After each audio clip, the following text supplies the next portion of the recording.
তবে 15 বছর আগে রাগের মাথায় সে যে কাজটা করে ফেলেছিল তার জন্যে সে অনুতপ্ত নয়।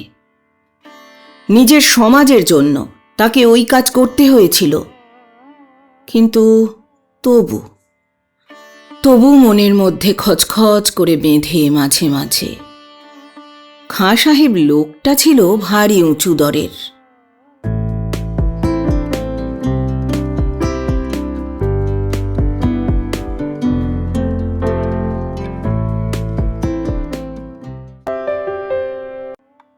শুভেচ্ছা বন্ধুরা, একরাশ শুভেচ্ছা আর ভালোবাসা।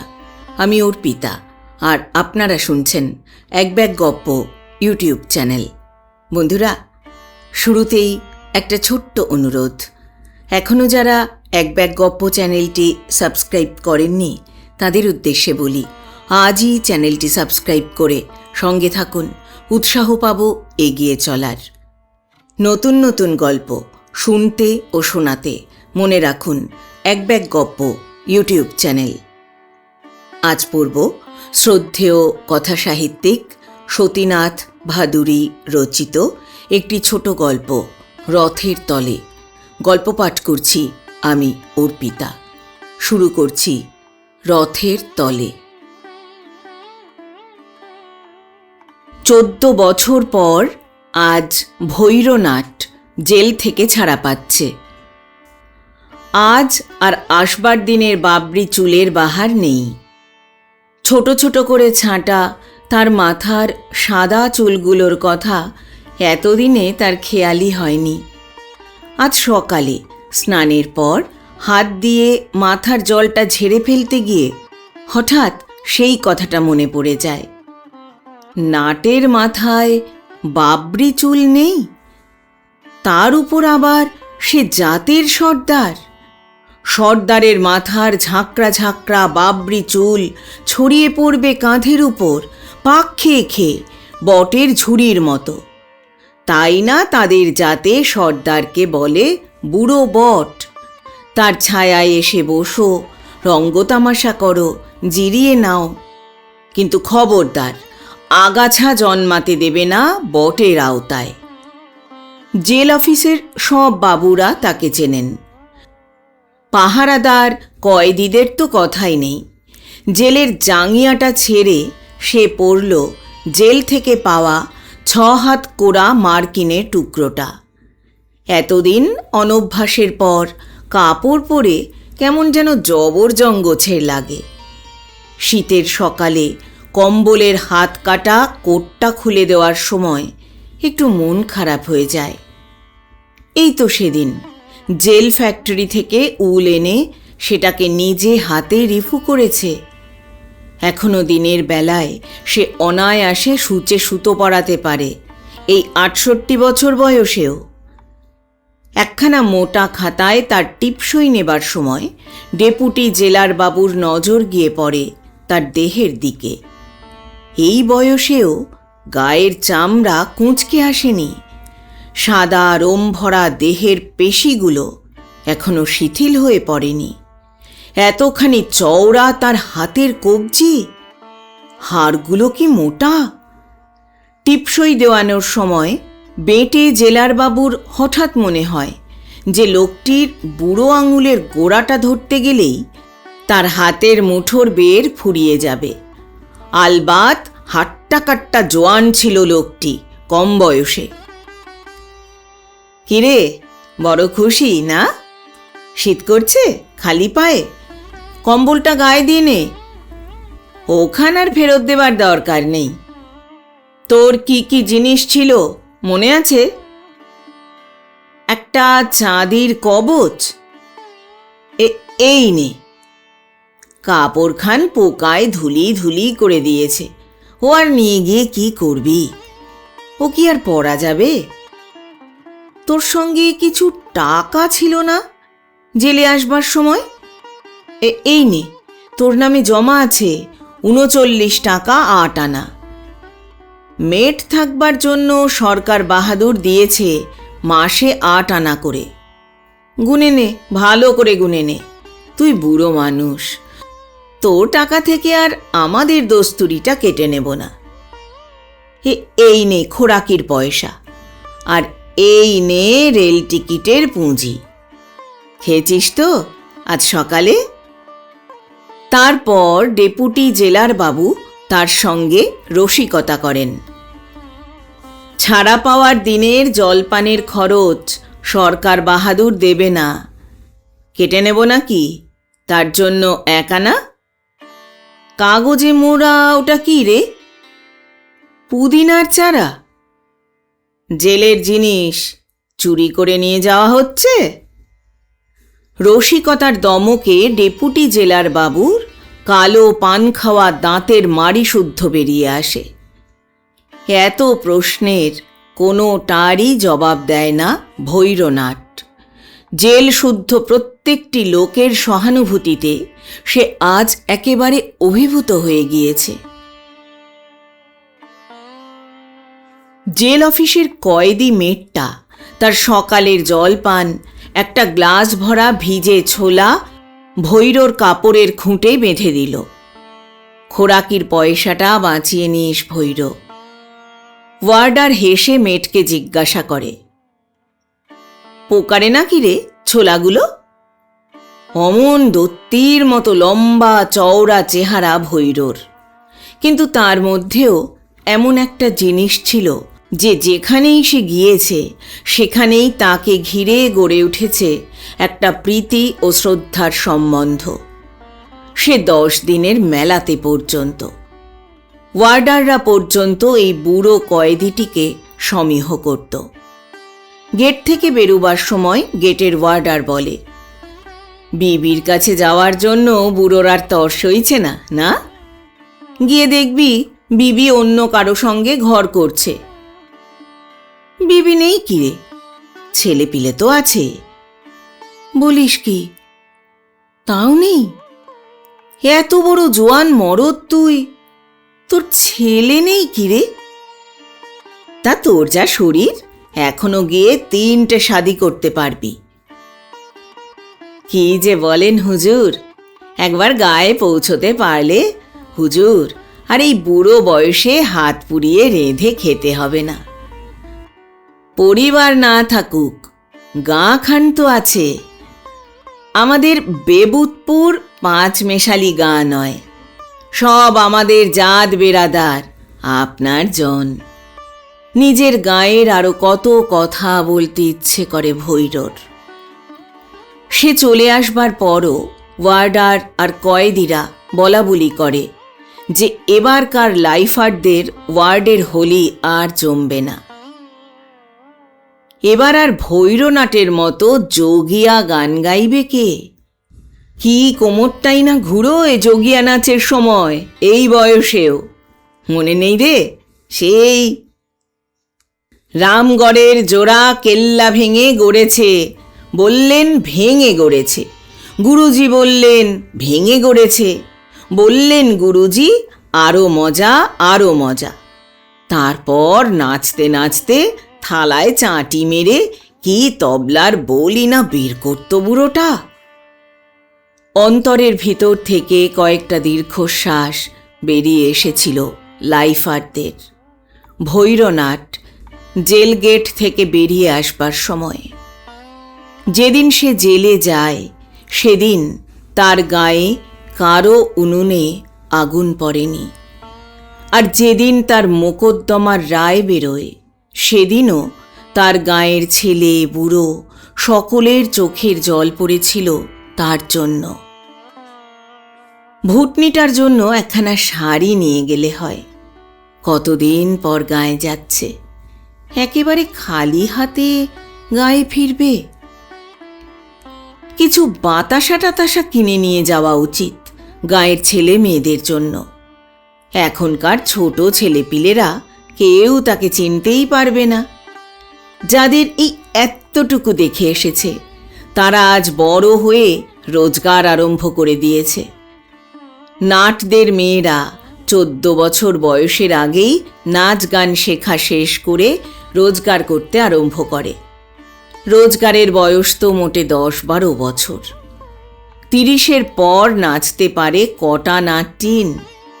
তবে হ্যাঁ, গানটা বাজনাটা চলতে পারে তাদের দিয়ে, কিন্তু নাচতে না পারলে কেউ কদর করে না সেই নাট্যেনকে, কেউ কদর করে না। এই 14 বছর ধরে যখনই সে তার গায়ের কথা ভেবেছে, আর ভেবেছে তো প্রায় অষ্টপ্রহর, তখনই তার মনে পড়েছে ভুটনির কথা।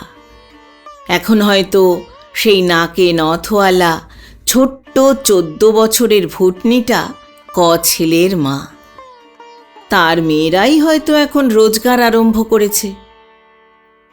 জেলের মধ্যে আর 10 জন কয়েদির মতো সেও শুনেছিল কাপড় চাল ডাল আকড়া হবার কথা, কিন্তু যেখানে ভাত কাপড়ের কষ্ট নেই সেখানে দরকার কি ওসব জিনিস নিয়ে মাথা ঘামিয়ে? এক কান দিয়ে শুনেছিল আর এক কান দিয়ে বের করে দিয়েছিল, মনে দাগ কাটেনি। একখান শাড়ির দাম যে এত হতে পারে তা সে ধারণাই করতে পারেনি। যত আগুন দামই হোক, সে ভুটনির জন্য একখান শাড়ি নেবেই।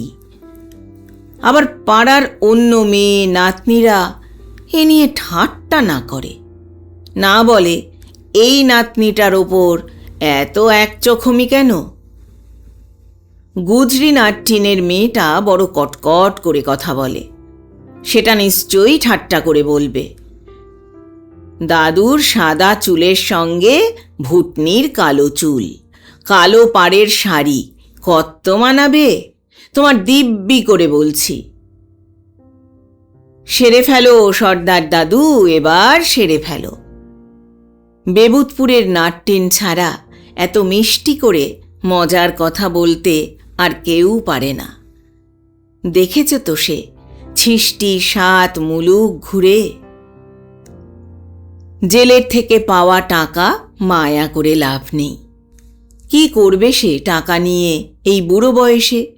গায়ে ফিরে গেলে গায়ের লোকেই সর্দারকে খাওয়াবে, দেখাশোনা করবে। ভুটনিটা তো তাকে মাথায় করে রাখবে। কি ভালোই যে বাসত ওই এক ফোঁটা মেয়েটা তাকে। একেবারে সর্দার দাদু বলতে অজ্ঞান। যখনই তাদের বাড়িতে মেহেদির পাতা বাঁটা হতো, তখনই এক খাবলা নিয়ে এসে সর্দার দাদুর নখে দিয়ে দেওয়া চাই চাই। তারপর কি কড়া শাসন! কুষ্ঠরোগীর মতো আঙুলগুলো ফাঁক করে ঝাড়া 2 ঘন্টা বসে থাকতে হবে তাকে। ভুটনি ততক্ষণ সর্দার দাদুর চোখে সুরমা লাগিয়ে দেবে, চুল আঁচড়ে দেবে, মাথার পাকা চুল তুলে দেবে। ওরে পাগলি, কত আর বাঁচবি? সর্দারের বাবরি চুলের গোছা হলেই মানায় ভালো। কে তার কথায় কান দিত? যা যা, তোর বাবা চটবে। সে হয়তো সারেঙ্গি নিয়ে বসে রয়েছে এতক্ষণ তোর জন্যে। খিলখিল করে হেসে দুষ্টু মেয়েটা হাঁ করে সর্দারকে দেখায় যে এখন সে গোলমরিচ গুঁড়ো দিয়ে মিছরি খাচ্ছে। তার মা দিয়েছে। সত্যি, সে চুরি করেনি। গান শেখা আরম্ভ হবার এখনো অনেক দেরি। বাবা রাতে খুব শরবত খেয়েছে, এখনো তার ঘুম ভাঙবার অনেক দেরি আছে। নিচের ঠোঁটটা উল্টে বলতো, ঢের দেরি। মনে হয় এসব এই সেদিনের কথা। নিজের ভবিষ্যতের জন্য পয়সা বাঁচিয়ে লাভ নেই। ফাঁসির হুকুম হয়ে গেলে এতদিন সে থাকতো কোথায়? সত্যি কথা বলতে কি, এখন তো তার জীবনের ফাউটুকু চলছে। কাপড়ের খুঁট থেকে সে একখানা 10 টাকার নোট বের করে দেয় দোকানদারকে। শাড়িখানার সঙ্গে 2 আনা পয়সাও ফেরত দেয় দোকানদার। লোক ভালো দোকানদারটা। এই 2 আনা ফেরত না দিলেই বা সে কি করত? বহুকাল পান খাওয়া হয়নি। চিরকাল ছিল পান জর্দা খাওয়ার অভ্যাস। আর জেলার মধ্যে সেরা পান সাজিয়ে বলে নাম আছে বেবুতপুরের নাট্যিনদের, অর্থাৎ নাট মেয়েদের। এই 2 আনারই সে পান জর্দা খাবে আজ।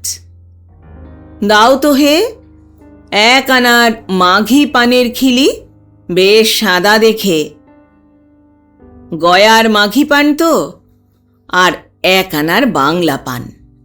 মাঘি পানের সঙ্গে জর্দাটা তেমন জমে না। পানওয়ালা বোঝে যে লোকটি সমঝদার। নারকেল ছোয়ারা হুজুর, দেব না তো পানে? সে হুজুরের গলার স্বরেই বুঝেছি। বাংলা পানের খিলির মধ্যেই জর্দাটা দিয়ে দেব নাকি? যাক, এখনো অপরিচিত লোক তাকে দেখলে হুজুর বলে, এই 6 হাতি মার্কিন পরে থাকলেও। বেশ নতুন নতুন লাগে হুজুর কথাটি। জেলের ওয়ার্ডারদের এক চেটিয়া প্রাপ্যটুকু সে চুরি করে নিয়ে এলো নাকি জেল থেকে বেরোনোর সময়? আশ্চর্য লাগে ভৈরনাটের। একটা মাঘি পান দিয়েছে 1 আনায়, বাংলা পান 1 আনায় 2 খিলি মোটে। পানওয়ালাটা তাকে পাড়া গেয়ে ভেবে ঠকাচ্ছে, তাই এত হুজুর হুজুর। যাকে পড়ে পাওয়া কাঁচা পয়সা ভৈরনাটের। পানওয়ালাটা তাকে খাতিরও দেখিয়েছে খুব। দরদস্তুরের কথা উঠিয়ে আর সে নিজেকে খেলো করতে চায় না এখন। না, পানগুলো আর চিবোবার জো নেই দাঁত গিয়ে। জেলে এসে 5টা দাঁত পড়ে গিয়েছে। বেবুতপুরে গেলে ভুটনিটা নিশ্চয়ই পান ছেঁচে দেবে তার জন্যে।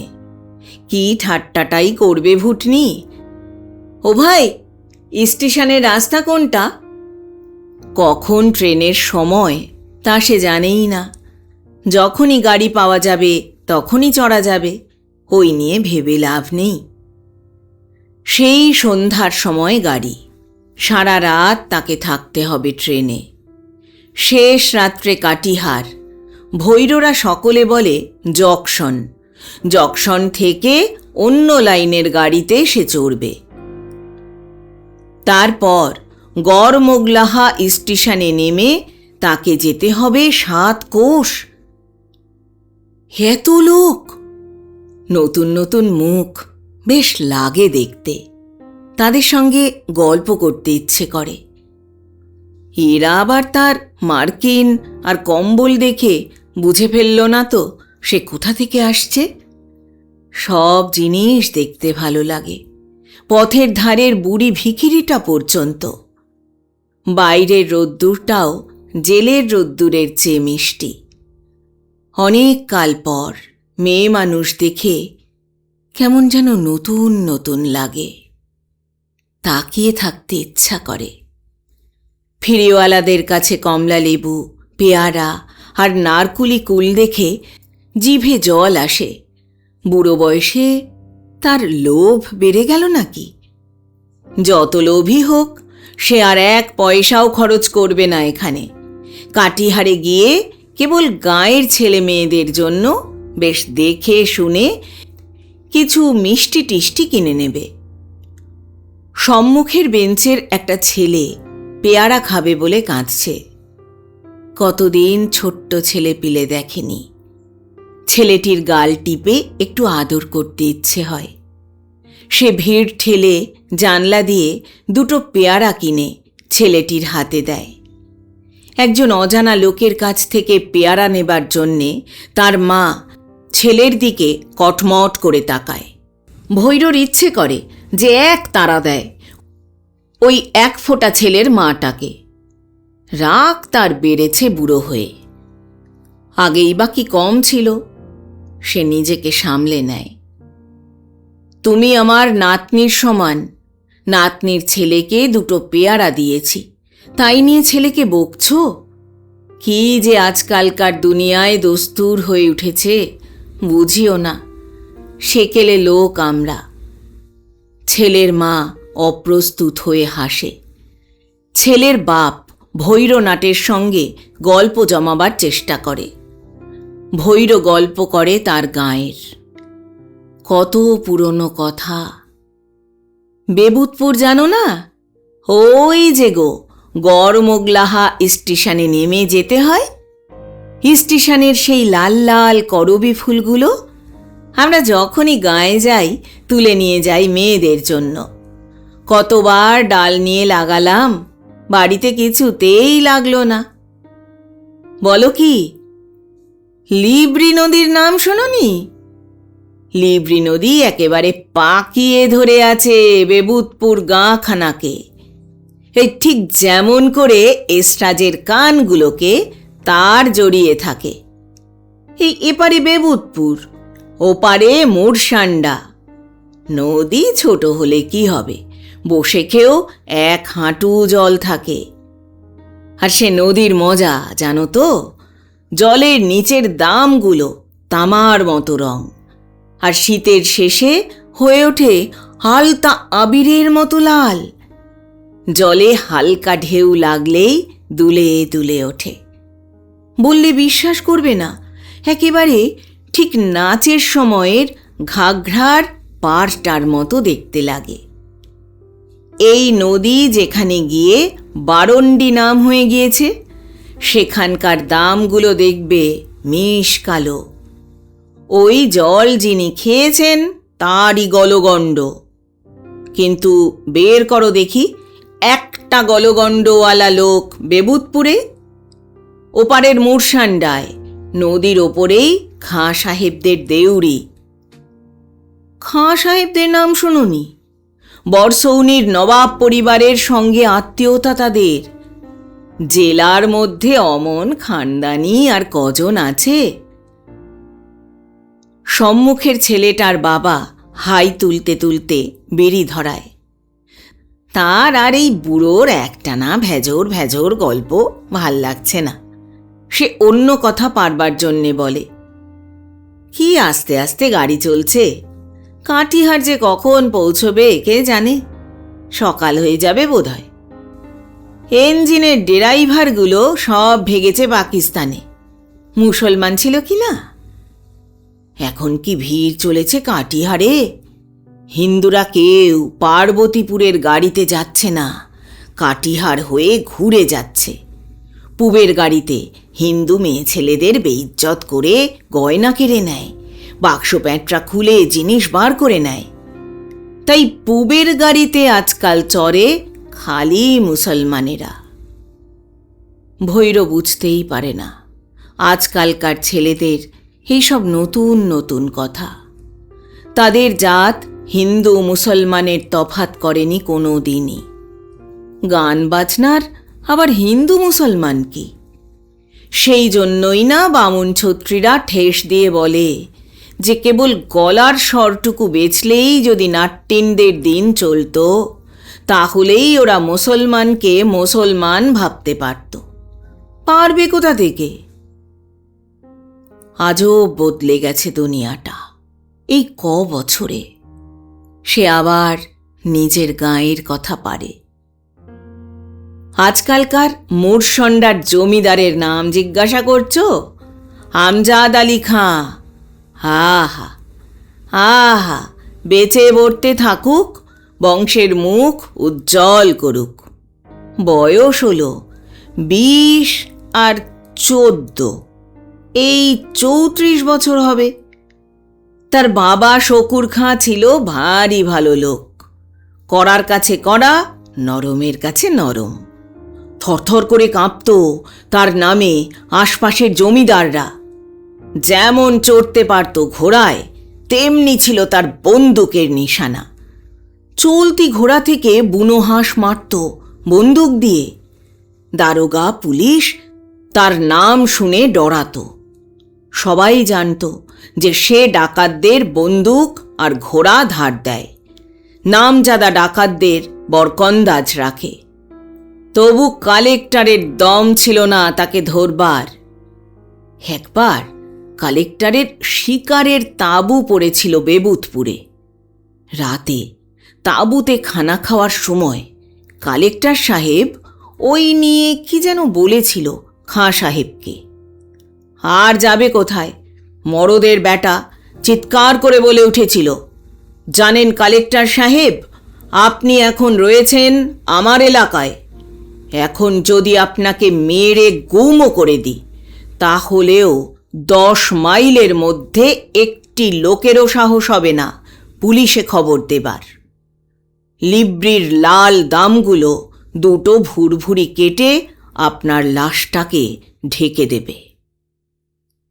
তারপর সুর মোলায়েম করে নিয়ে বলে, এটা সদর কালেক্টরই নয়, আমার রাজ্যে আপনার দাম ওই দুটো ভুরভুরির বেশি না। আপনি আমার অতিথি আজ, তাই জীবনে এই প্রথম অপমান বরদাস্ত করতে হচ্ছে শকুর খাঁকে। এর জন্য হয়তো আমার বাপ ঠাকুর দ্বারা আমাকে ক্ষমা করবেন না কোনো দিন। সে আজ বহু দিনের কথা হলো। হ্যাঁ, তা বছর 40 হবে বই কি।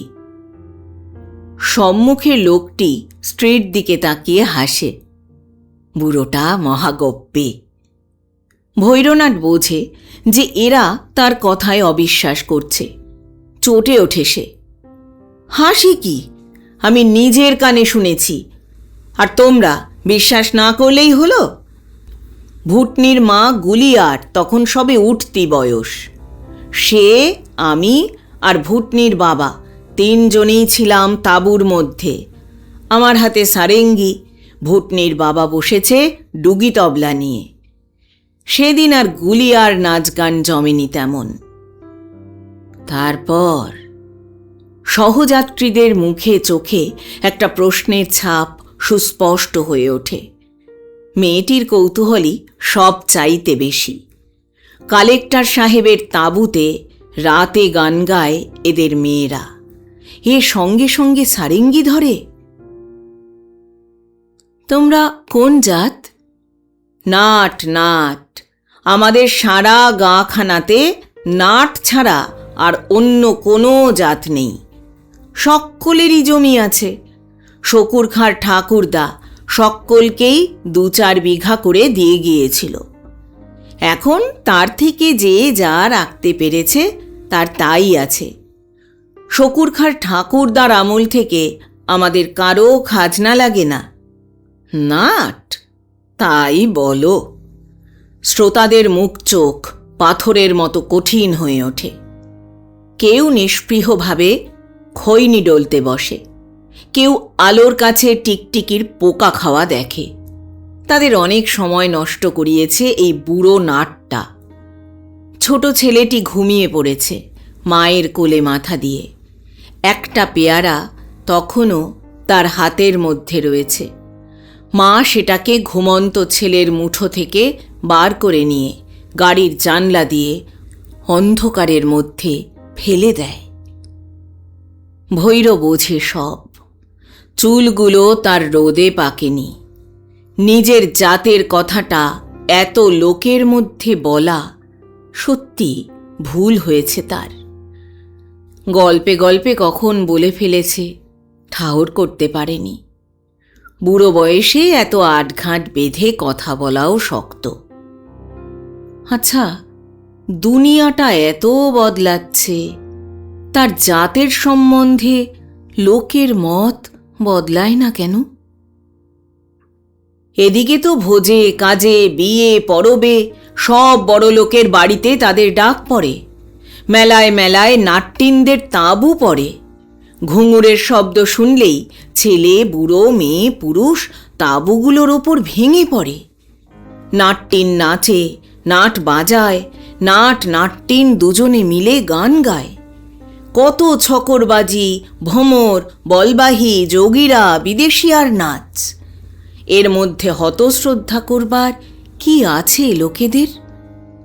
গানের কলি শেষ হওয়ার পর নাট্যিন যখন থালা হাতে করে নাচতে নাচতে দর্শকদের কাছে গিয়ে দাঁড়ায়, তখন কে না একটু মিষ্টি হাসি দেখবে বলে 2-4টে পয়সা ফেলে দেয় থালার ওপরে। অবধপুরের মাইফেলে গুজরি নাট্যিনকে কে বেশি পয়সা দিতে পারে তাই নিয়ে মনোহর মিশির পত্তনিদার আর তার ছেলেকে রেষারেষি করতে দেখেছে। বিহিপুরায় অলোক প্রসাদ আর তার শরিক, কি যেন তার নাম ধাম কি আর কিছু মনে থাকে আজকাল? দুজনেরই বাড়িতে একই দিনে পড়েছিল বিয়ে। বিয়েতে মুজরার বায়না করতে দুজনেই এসেছিল বেবুতপুরে। খোসনাট্টিনকে কি খোসামুদ, অত উঁচু জাতের লোকটা। অলোক প্রসাদ পা জড়িয়ে ধরেছিল খোসনাট্টিনের, বলেছিল যে খোসো যদি তার শরিকের বাড়িতে সেদিন মুজরা গাইতে যায় তাহলে নাকি দেশ ছেড়ে চলে যেতে হবে অলোক প্রসাদকে।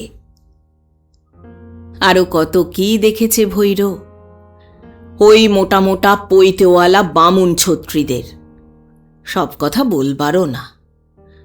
কারে সিংয়ের পাগড়ি পরা ছেলেটা, যেটা নিজের রাজপুতগিরি ফলানোর জন্যে মাইফেলের মধ্যে হাঁটু দুমড়ে বিরাসন হয়ে বসে, সেটার পেটে এক ঢোক পড়ার আগেই সে বলতে আরম্ভ করত, গুজরি নাট্টিন, যতক্ষণ না তার নিজে হাতে সাজা পানের খিলি এঁটো করে দিচ্ছে ততক্ষণ সে পান খাবে না, কিছুতেই না। কত দেখেছে ভৈর। আরে শ্রাদ্ধের ভোজে এক লাইনে বসে খেতে বলছি না, কথা বলতেও কি ছোঁয়াচ লাগে নাকি? আমার কথা শুনলেও কি কানে ফোসকা পড়বে? তোদের মতো আমরাও গেরস্ত, ছেলে পিলে নিয়ে ঘর সংসার করি, চাষবাস করি। বেবুতপুরের কোন নাটটার জমি নেই বল? আচ্ছা বাবা, শীতের মধ্যে রেলের জানলা দিয়ে অন্ধকার দেখলেই যদি তোদের উঁচু জাতের উঁচু ইজ্জত বাঁচে, তবে বাঁচিয়ে নে সেটুকু। সত্যি শীতটা বড় বেশি লাগছে। গল্প করতে পারলে একটু কমতো। জোরে গান ধরবে নাকি একটু অন্যমনস্ক থাকার জন্যে? না থাক, নাটের নাম শুনেই এরা নাক সিটকেছে। গান শুনলে কি যে করবে ভেবে পাবে না। একখান কম বলে কি শীত যায়? একেবারে হাড় শুদ্ধ কাঁপিয়ে তুলছে। রক্তের জোর কমে আসছে তার। জেলের মধ্যে আর যাই হোক, শীতের ভয় ছিল না। পুরনো লাইফ আর কয়েদি সে, তার উপর মেট। 4 খানা কম্বল জোগাড় করেছিল সে। ভুটনির জন্যে কেনা শাড়ি খান এক পাট কম্বলের নিচে দিয়ে নিলে হয়। ওখানার আবার পাট ভাঙবে? ব্যবহার করা জিনিসটা ভুটনিকে দেবে নাকি? এখনো এমন কিছু জমে যায়নি শীত এসে। কাপড়খানা তো সঙ্গেই আছে, সেরকম দরকার পড়লে তখন গায়ে দিলেই হবে। শাড়ি খান ঠিক আছে তো? চোর ডাকাতের মধ্যে থাকতে থাকতে সে সকলকে আর বিশ্বাস পায় না। অন্যদিকে তাকিয়েই সে নতুন কাপড়খানার উপর হাত দেয়। হে কি, একেবারে ভিজে গিয়েছে। পুদিনার গাছটার শিকড়ের কাছের ভিজে কাদার তালটা থেকে বহুক্ষণ ধরে ঘোলাটে জল চুইয়ে চুইয়ে পড়েছে শাড়িখানার উপর। একেবারে নতুন কাপড়খানার উপর আদার ছোপ মেরে দিয়েছে। ছি ছি ছি ছি, এ কি করে দেবে সে এবার ভুটনির হাতে? সব রাগটা গিয়ে পড়ে পুদিনার গাছটার উপর। ওইটাই তো যত নষ্টের গোড়া। কেন মরতে গিয়েছিল সে ওটাকে জেল থেকে আনতে? টান মেরে সে ফেলে দেয় কাগজে মোড়া গাছটাকে জানলা দিয়ে। কতকালের সাথী তার এই গাছটা। আজ কত বছর থেকে 3 নম্বর ওয়ার্ডের উঠানে এটাতে প্রত্যেক দিন সে জল দিয়েছে। গাছটার উপর একটা মায়া বসে গিয়েছিল বলেই এটাকে সঙ্গে নিয়েছিল। ভেবেছিল বেবুতপুরে তার বাড়ির কোর ধারে ওটাকে পুঁতবে। গরমের সময় তার অঙ্গনে গাঁয়ের নাটনাট্যিনরা বলবাহী নাচের মহলা দিতে এলে সকলকে পুদিনার শরবত খাওয়াবে। সত্যিই তো, গাছটা কি দোষ করেছিল? সমাজের মাথার কি এত রকচটা হওয়া সাজে? সর্দার সে, সারা নাট সমাজের ভালো মন্দ দেখবার ভার তার উপর। তার মাথা ঠান্ডা রাখতে হবে, চোখ কান রাখতে হবে খুলে, ধৈর্য ধরে সকলের কথা শুনতে হবে, বিচার করতে হবে, পরামর্শ দিতে হবে, নইলে লোকের তার কাছে এসে লাভ কি? সমাজের অছিগিরি তার হাতে সঁপে দিয়ে তার বাপ পিতামোর আত্মারা স্বর্গে দেবতাদের সম্মুখে গান বাজনা করছেন। আর সে যদি রাগের মাথায় নিজের জাতের কাজ ঠিক মতো করতে না পারে, তাহলে কি আর তাদের মনে সেই শান্তি থাকবে? তবে 15 বছর আগে রাগের মাথায় সে যে কাজটা করে ফেলেছিল, তার জন্যে সে অনুতপ্ত নয়। নিজের সমাজের জন্য তাকে ওই কাজ করতে হয়েছিল। কিন্তু তবু মনের মধ্যে খচখচ করে বেঁধে মাঝে মাঝে। খাঁ সাহেব লোকটা ছিল ভারী উঁচু দরের। বেবুতপুরের সব প্রজাদের নিজের ছেলের মতো ভালোবাসত। শীতের শেষে যখন পশ্চিমে ধুলোর ঝড় আরম্ভ হতো, তখন নাট্যিনরা সব মেলা সেরে ফিরে আসত গাঁয়ে। খাঁ সাহেব তখন নিজে এসে ভৈরোর বাড়িতে সব নাট্যিনদের ডেকে পাঠাতেন। গরিবের বাড়িতে খুঁত কুড়ো যা জুটত খেতেন। তারপর সব নাট্যিনদের বকশিস দিতেন। অন্য জমিদারদের মতো না, সেগুলো তো প্রজাদের বাড়ি গেলে তাদের কাছ থেকে নজরানা নেয়। কি মিষ্টি রসিকতা করে হেসে কথা বলতেন নাট্যিনদের সঙ্গে সেদিন। চোখে ছানি পড়া খোসো নাট্যিনের বুড়ি মাটা পর্যন্ত তার মিষ্টি কথা থেকে বঞ্চিত হতো না। গুণীর আদর জানত শকুর খাঁ। জেলার সব জমিদারের দরবারে যাবার সুযোগ হয়েছে ভৈরনাটের। খাঁ সাহেবের মতো নাচ গানের সমজদার লোক সে দেখেনি।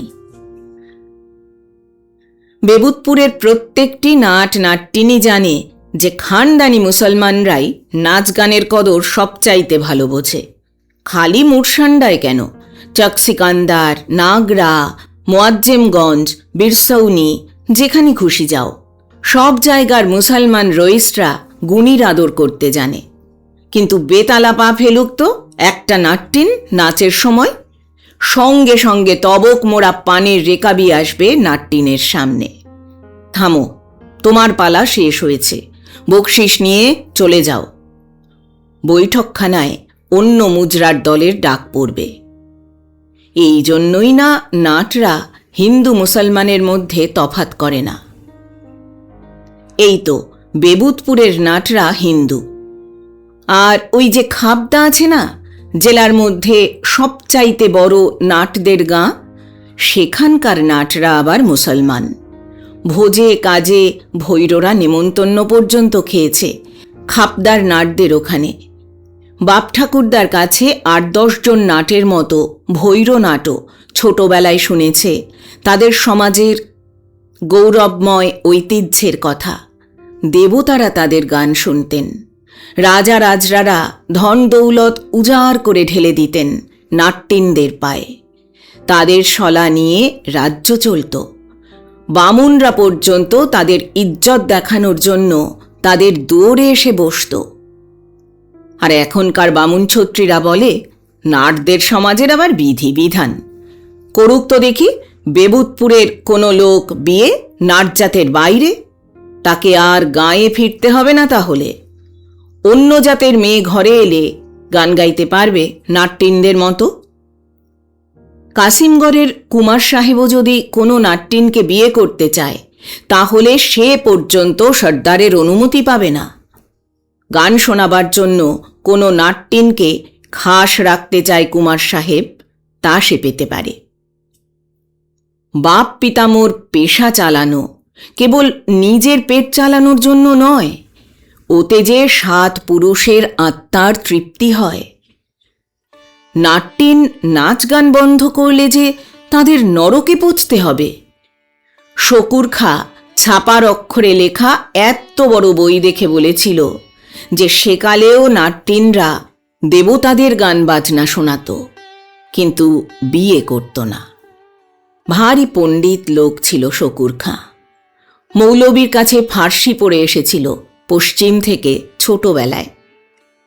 এমন লোকটার কথা ভাবতে গেলে হয়তো একটু অনুতাপের গ্লানি জমে ভৈরর মনের মধ্যে। কিন্তু সমাজের ভালো মন্দ সর্দার না দেখলে আর দেখবে কে? ওই আজকালকার ছেলে ছোকরারা, ওই যে কিশোর নাটের ছেলেটা যেটা গানের আসরে বাবুর মদের গেলাসে সেঁকো বিষ দিয়েছিল, ওই সব তো আজকালকার ছেলে। এক ওয়ার্ডের মধ্যে একসঙ্গে থেকেও এতদিনের মধ্যে ভৈর তার সঙ্গে কথা বলেনি। ঘেন্নায় ফুদিয়া নাট্টিনের স্বামীটা, সেটাও তো আজকালকার ছেলে। সেটা আবার বলে কি না ফুদিয়াকে মেলায় আর মুজরাতে গাইতে দেবে না। এই তো আজকালকার সমাজের ছেলেদের নমুনা। ফুদিয়া তো কেঁদে কেটে আকুল, এসে কেঁদে পড়ে, তুমি একটা এর বিহিত করো সর্দার। সে কি আজকের কথা হলো? বেবুতপুরে এত নাট্যিন আছে, সকলেই তো তার মেয়ে কিংবা নাতনি, কিন্তু তার মধ্যেও ভুটনিটাকেই সব চাইতে ভালো লাগে কেন?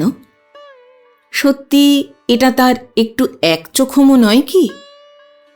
ভৈর দোষ কাটানোর জন্য মনকে প্রবোধ দেয়। মা বাপেই বলে নিজের সব ছেলে মেয়েকে সমান চোখে দেখতে পায় না, তার আবার সর্দার। ভালো লাগা না লাগাটুকু নিক্তির ওজনে সমান করে ভাগ করে দেওয়া বড় শক্ত। সে পারত সেকালের সর্দাররা। বাপ ঠাকুরদার কাছে গল্প শুনেছে, তারা ছিল অন্য মানুষ। সেসব কি আর ভৈর টৈরর মতো সামান্য লোকে পারে? আর ভুটনি নাট্টিনের সঙ্গে রক্তের সম্পর্কও আছে ভৈর সর্দারের। ভুটনির ঠাকুরদা ছিল ভৈরর খুড়তুতো ভাই। মেয়েটার আবার কার সঙ্গে বিয়ে হলো কে জানে? ফুদিয়া নাট্টিনের মতো সন্দেহবাতিক স্বামী আবার তার না জোটে। বড় মিষ্টি গলা ভুটনির। কত নাট্টিনকেই তো সে নাচ গান শিখিয়েছে, কিন্তু ভুটনিটার মতো অত তাড়াতাড়ি শিখতে আর কেউ পারেনি। বললে বিশ্বাস করবে না, একদিনের মহলায় সে রামগড়ের জোড়াকেল্লার নাচ আর গানটা শিখেছিল। তখন তার কতই বা বয়স। ওদের পরিবারটার সকলকার অমনি বুদ্ধি, গলা ভালো, আর রঙের জেল্লার তো কথাই নেই। সাধে কি আর এই পরিবারের সেরা মেয়েরা আবহমান কাল থেকে মুরসান্ডার খাঁ সাহেবদের গান শোনাবার জন্যে বাঁধা নাট্টিন থাকে? সেই মেয়েকে মেলায় আর মাইফেলে যেতে দেওয়া হয় না। দরকারি বা কি, যতদিন বাঁচবে মাসে 50 টাকা করে আসবে মুরসান্ডা দেউড়ি থেকে। ভুটনির মা ভারী চালাক। মেয়ের 14 বছর না পেরোতেই তাকে করে দিল মুরসান্ডার জমিদার বাড়ির খাস নাট্টিন। মেয়ে পাবে 50 টাকা করে মাইনে, মাও পাবে 50 টাকা করে পেনশন। বড় মজা। আরে শকুর খাই কি এই চালাকি ধরতে পারেনি? লোক চড়িয়ে খায় সে। ব্যবস্থাটা তারও মনের মতো হয়েছিল, তাই সে না করেনি। সেটা ছিল শ্রাবণ মাসের কথা। বাইরে ঝমঝম বৃষ্টি হচ্ছে। খাঁ সাহেবের বৈঠকখানায় মা মেয়ে দুজনেই হাজির ছিল গান শোনাবার জন্য। শকুর খাঁর এক গেলাসেরিয়ার চক ইসমাইলের মোয়াজ্জেম মিয়াও হাজির ছিল ওই জলসাতে। শকুর খাঁ কি একটা ফার্সি ছড়া কেটে তার মানে বুঝিয়ে দিলেন। ঝরা পাতার বোঁটার খাঁচ থেকে বেরিয়ে আসে নতুন পাতার কলি, এরই নাম দুনিয়া। মালিকের ছেলে আমজাদ আলী খাঁ আতরদান এগিয়ে দিল ভুটনির দিকে। মালিক নিজে পানের রেকাবি তুলে ধরলেন ভুটনির মায়ের সামনে। সব মনে আছে ভৈর নাটের। এর মাস কয়েক পরেই তো ঘটল সেই ভীষণ কাণ্ড। সেই ফাগুনেই, হোলির দিন। ফাগুন নয়, কাল ফাগুন বলে তাকে ভৈরনাট। হোলি বটে, সত্যিকারের হোলি খেলেছি ভুটনিদের বাড়ির সম্মুখের রোদে ঝলসানো মাঠটায়। সে কি লাল, কি লাল! শুকনো বালি মাটি, এত বালি যে লাল করবীর গাছ লাগে না তাতে।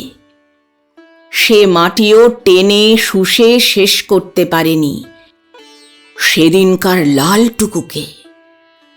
তাজা খানদানি খুন কিনা। এক মুহূর্তের বেশি সময় লাগেনি তার ভাবতে আর সেই অনুযায়ী কাজ করতে। তারই জের টেনে চলেছে সর্দার আজ পর্যন্ত। যত নষ্টের গোড়া ওই চক ইসমাইলের মুয়াজ্জেম মিয়া। সেই বছর তাতে ২-১০ জন ইয়ার বন্ধুকেও নেমন্তন্ন করে আনা হয়। বীরসাইলির সিন হেশোয়ার মণ্ডল, সর্ষির দুঃখমোচন সিং, আরও কাছে পিঠের অনেক গেরস্ত জমিদারের পায়ের ধুলো পড়ে সেদিন মুরসান্ডায় হোলির জলসায়। তবু খাঁ সাহেব বলেছিল যে এই বছরটা হোলির মাইফেলে ভুটনির মা গুলিয়াই গাইবে। সে ছিল একটা লোকের মতো লোক, সব বুঝত।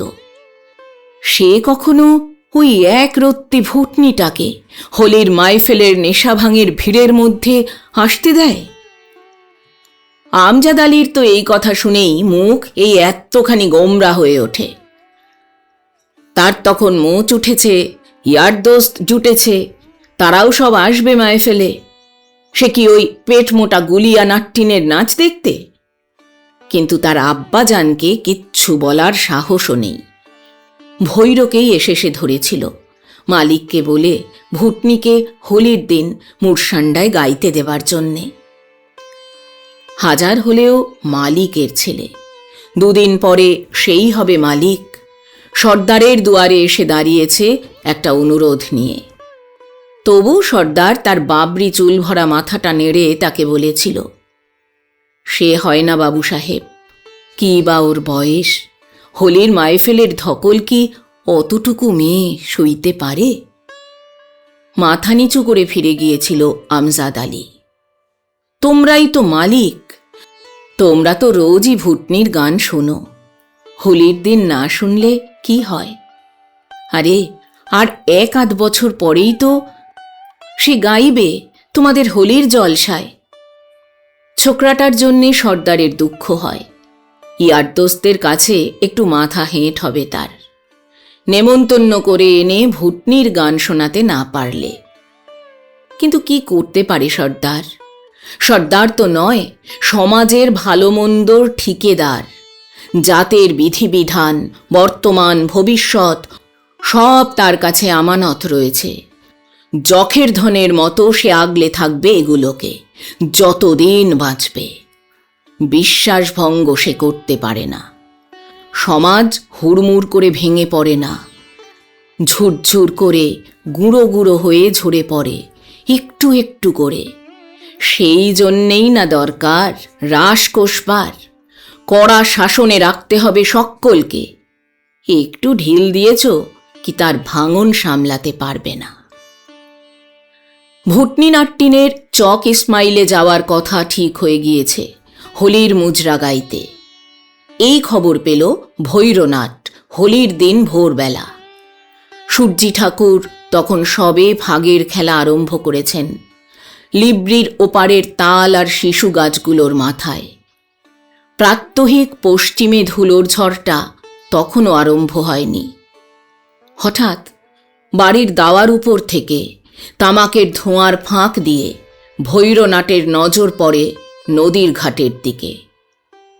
মালিকের গাড়ি না? বলদের শ্যাম্পনি, স্প্রিং লাগানো এত উঁচু যে গাড়ির পেছনটাতেও জল লাগলো না। নদীর মাঝখানে চকচকে পালিশ করা গাড়ির গা থেকে ভোরের আলো ঠিকরে পড়ছে লাল মখমলের পর্দা দেওয়া গাড়িতে। গাড়ির পিছনে উর্দি পরা বরকন্দাজ হেঁটে আসছে। এ খাঁ সাহেবের গাড়ি না হয়ে যায় না। এই গাড়িখানা শকুর খাঁর খাস নিজের ব্যবহারের জন্য, অন্য কাউকে চড়তে দেয় না।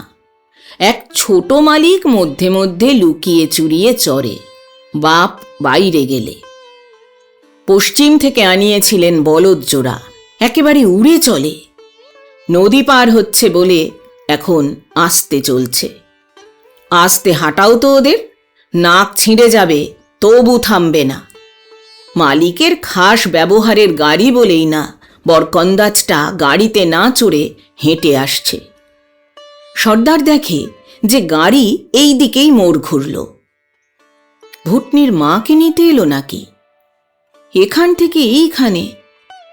সে তো ওবেলাও গেলে চলবে, এত তাড়া কিসের? ভৈর নাগরা জুতো জোড়া পরে ভুটনিদের বাড়ির দিকে যাবে বলে। গাঁয়ের পথে তখনও লোক চলাচল আরম্ভ হয়নি। বুড়ো বুড়িরা ছাড়া গায়ে আজ আর আছেই বাকি। সব গিয়েছে ভিন গায়ে হোলির দিনের মুজরার বায়নায়। এই সব দিনগুলো ভৈর সর্দারের ভারী ভালো লাগে। তার গাঁয়ের লোকদের এগুলো রোজগারের দিন।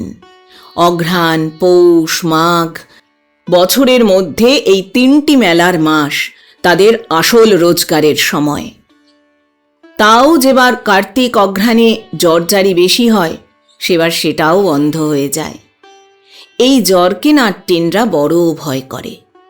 একবার ধরলে বৎসরকার মতো রোজগার বন্ধ।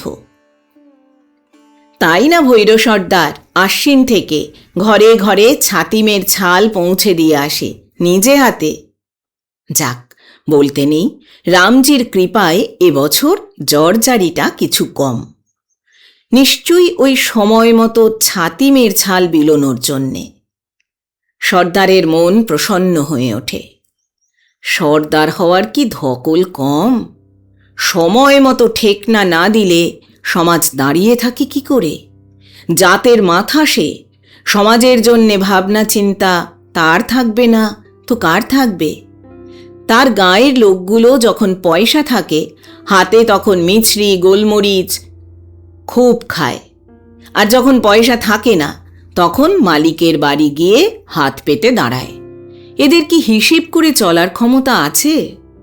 সে উন্নতি কিছু করতে না পারুক সমাজের, অন্তত আগের সর্দারের কাছ থেকে যে অবস্থায় সমাজটাকে পেয়েছিল তার চেয়ে খারাপ অবস্থায় তার ওয়ারিশারের হাতে ছেড়ে যেতে পারে না। সে ছোটবেলায় যত নাট্যিন দেখেছিল এখন তার অর্ধেকে দাঁড়িয়েছে। এটা সর্দারের পক্ষে কম লজ্জার কথা নয়। মুরসান্ডার হাকিম সাহেব বলে যে রক্ত খারাপ হয়ে গিয়েছে নাট্যিনদের, তাই গাঁয়ে লোক কমে যাচ্ছে এত। পাড়া শোধন করা অত সোজা না। মানা করি গোবদ্দিগুলোর কাছ থেকে পাড়া কিনো না। তা সর্দার, তোমার গায়ে লোকেরা শুনবে না। হাকিম সাহেবকে শকুর খাঁ আনিয়ে দিয়েছিল দিল্লি থেকে নিজের পরিবারের চিকিৎসার জন্যে। বলদের গলার ঘণ্টার শব্দ শুনে সর্দার থামে। ভুটনিদের বাড়ির সম্মুখে পৌঁছে গিয়েছে সে। মুরসান্ডা দেউরির বলদজোড়াকে গারোয়ান পোশাল দিচ্ছে তখন। বরকন্দাজটা ভুটনিদের বারান্দায় পাতা খাটিয়াখানায় বসে সবে খৈনি ডোলবার জোগাড় করছে। কি মিয়া, গাড়ি এখানে যে ভোরে ভোরে? কেন জানো না? ভুটনির বাপ বলেনি? ও তো গিয়েছিল পরশুদিন মালিকের কাছে। মালিক ওকে বলে দিয়েছিলেন যে ভুটনিকে আজ হোলির মাইফেলে যেতে হবে চক ইসমাইলে। বলে কি লোকটা? ভুটনিকে মালিক বলেছেন? বিশ্বাস হয় না ভৈরনাটের।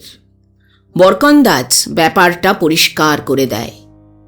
ইয়ার দোস্তে কোনো জিনিস চাইলে না করবে এমন তরিবত মুরসান্ডার খাঁড়া শেখেনি কোনো কালে। হাত পেতে চাইছে একটা জিনিস তার দোস্ত, ইচ্ছা না থাকলেও না বলতে খানদানের ইজ্জতে বাঁধে। ভাগের রং খেলে যায় সর্দারের চোখে। খবরদার, 14 বছরের নাতনি যাবে হোলির মুজরায় গাইতে? হোলির দিনের মাতলামি পাগলামির মধ্যে যাবে ওই একরত্তি মেয়ে? বলে দিকে যা ইজ্জতওয়ালা মালিককে যে ভৈর সর্দার যেতে দেবে না ভুটনিকে চক ইসমাইলে। ওরে ও ভুটনি! ভুটনি বেরিয়ে আসে। বরকন্দাজটা তাকে ঝুঁকে সেলাম করে। মালিকের খাস নাট্যিনকে মালিকের মতোই খাতির দেখানো রেয়াজ। ভৈরর মনে হয় ভুটনি ভয় পেয়েছে। না রে, ভয় পাস না ভুটনি, তোকে যেতে হবে না চক ইসমাইলে। ভুটনির বাবা গাড়ি ফিরে যেতে দেখে বলে, মালিক আজ আর তোমাকে আস্ত রাখবে না। ওরে আমার মালিক রে! একখানা কঞ্চি উঠিয়ে ভৈর গাড়ির বলদ জোড়ার পিঠে মারে, ভাগ জলদি আমার সম্মুখ থেকে। তারপর ভুটনির বাপকে শাসায়, আজ বৎসরকার দিন না হলে তোকে জুতিয়ে ঠিক করে দিতাম। মেয়ের বাপ হয়েছিলেন, আমাকে লুকিয়ে মেয়ে পাঠাচ্ছিলি চক ইসমাইলে হোলির মাহফিলে। কত টাকা কবলেছে মুয়াজ্জেম মিয়া তোর কাছে? বল, শিগগির বল। এতক্ষণ গারোয়ান আর বরকন্দাজ এই বাইরের লোক দুটো ছিল বলে তোকে কিচ্ছু বলিনি। ভৈর তার হাত চেপে ধরেছে। ভুটনির বাপ ধপ করে মাটিতে বসে ভৈরর পা জড়িয়ে ধরে। সকলেই জানে পা জড়িয়ে ধরতে পারলে সর্দারের রাগ 1 মিনিটে জল হয়ে যায়। নচ্ছার কোথাকার! পা ছাড়িয়ে নিয়ে রাগে গজরাতে গজরাতে ভৈর দাওয়ায় উঠে বসে। কি যে কুড়ের বাথান হয়েছে গা খান! ভালা খান ভরে উঠবার সময় আর তুলে রাখবার ফুরসত হয়নি বাবুর। এদেশে সকলেই রাতে শোবার সময় খাটিয়ার পাশে বর্ষা, বল্লম, ভালা বা অন্য কোনো হাতিয়ার হাতের কাছে নিয়ে শোয়। ভুটনির বাপ তাড়াতাড়ি দৌড়ে এসে ভালাটাকে মাথার উপর চালের বাতায় গুঁজে রাখে। গুলিয়া তামাক সেজে মেয়েকে বলে, ভুটনি, তুই দিয়ে আয় সর্দারকে। সর্দারের রাগ ঠান্ডা হয়ে আসে। রাখতেও দেরি লাগে না, রাগটা পড়তেও দেরি লাগে না তার। ভুটনি আবির নিয়ে আসে বৎসরকার দিনে সর্দারকে প্রণাম করবার জন্যে। ভৈরর মুখে হাসি ফুটে ওঠে। সারেঙ্গি আর ডুগি তবলায় আবির ছুঁয়েছিস তো আগে? সে আর ভুটনিকে বলতে হবে না, যা নাছোড়বান্দা মেয়ে। সেখানেই দাঁতন করে মুখ ধুয়ে 4টি জলপান খেতে হয় সর্দারকে। এ গল্পে সে গল্পে 1 প্রহর বেলা উতরে যায়। যে 2-4টে বুড়ো বুড়ি পাড়ায় ছিল সেগুলো গুটি গুটি এসে জোটে সর্দারের সঙ্গে গল্প জমাতে। কাল সকাল থেকেই তো মাইফেল ফেরত নাট্টিনদের আনা ঘিওর, ঠিকরি, মন্ডার ছড়াছড়ি পড়ে যাবে গ্রামে। আজ কোনো সময় 2টো চালে ডালে ফুটিয়ে একবার খেয়ে নিলেই হবে। আর সবচেয়ে বড় কথা, ভুটনিদের বাড়ির জর্দাটাও ভালো। লাখ নৌপত্তি ছাড়া অন্য জর্দা তার মা খায় না। বুড়ো বুড়িদের নিজেদের বয়সকালের হোলির দিনের গল্প সবে জমে এসেছে। হঠাৎ তাতে বাধা পড়ে। ঘোড়ার খুরের শব্দ না? সকলের মুখে শঙ্কার ছায়া ঘনিয়ে আসে। এত গল্পগুজবের মধ্যেও সকলেই এই রকম একটা কিছুর আশঙ্কা করছিল। নাটের হাতের অপমান বরদাস্ত করবে শকুর খাঁ? যে লোকটা কালেক্টরের দর ফেলেছিল লিব্রির জলের 2টো ভুরভুরি, এ তো অনেকগুলো ঘোড়ার খুরের শব্দ। কাছে এসে পড়েছে একেবারে। মোড়ের দেবদারু গাছটার কাছে, কুয়োতলার কাছে। ঘোড়ার খুরের শব্দ তো নয়, যেন চুল্লির উপরের ফুটন্ত লোহার টকবগানির শব্দ। বয়ে নিয়ে আসছে আগুনের হলকা রুক্ষ পশ্চিম বাতাসে। ত্রস্ত উত্তেজনায় সকলে দাঁড়িয়ে পড়েছে। কেবল দাঁতে দাঁত চেপে সোজা হয়ে বসেছে ভৈর সর্দার খাটিয়ার ওপর। ঝুড়ি ভরা বুড়ো বট হোলির হাওয়ায় ভেঙে পড়তে পারে না। ভয় দেখাতে এসেছে শকুর খাঁ? রামগড়ের জোড়া কেল্লার কালো পাথরের ওপর ঘোড়ার খুর আঁচড়ও কাটতে পারবে না, আগুনের ফুলকি ছিটকে পড়লেও না। ওই কটা ঘোড়ার খুরের ধুলোর সঙ্গে তার সমাজের এত কালের নিয়ম কানুনগুলো সে গুঁড়ো গুঁড়ো করে উড়িয়ে দিতে পারে না। এ কি হোলির ফাঁক পেয়েছ? তাকে ওখান থেকে না নড়িয়ে ঢুকুক তো দেখি কেউ ভুটনিদের বাড়িতে। শকুর খাঁর ঘোড়াটা ঘেমে কালো হয়ে উঠেছে, মুখ দিয়ে গ্যাঁজলা বেরোচ্ছে। সঙ্গের বরকন্দাজ কটাও ঘোড়ার পিঠে। খাঁ সাহেবের হাতের মুঠোখানাকে চামড়ার বিনুনি করা চাবুকটা সাপের মতো জড়িয়ে ধরেছে। ঘোড়ার পেট থেকে লাফিয়ে নামে শকুর খাঁ। কেউটের মাথায় পা পড়েছে। কোথায় সেই কামবাক্ত ভৈরটা? এত বড় আস্পর্ধা তার নিজের প্রজার। ঝুঁকে সেলাম করে সকলে পথ ছেড়ে দেয়। ভৈর সর্দার খাটিয়া থেকে উঠে দাঁড়িয়েছে। আদাব হুজুর। কোনো দিকে তাকায় না শকুর খাঁ। আবার আদাব হুজুর, ঠাট্টা করছে বোধহয় ভৈর সর্দারটা। কাটা ঘায়ে নুনের ছিটে। কামবাক্ত, মারদুদ, হারামজাদা, নেমক হারাম কোথাকার। এই নে, আদাব হুজুর, আদাব হুজুর, আদাব হুজুর। হোলির দিনে লাল বিনুনির ছাপ পড়ে ভৈর সর্দারের বুকে পিঠে। সে কোনো কথা বলে না, চালের বাতা ধরে মাথা নিচু করে দাঁড়িয়ে থাকে।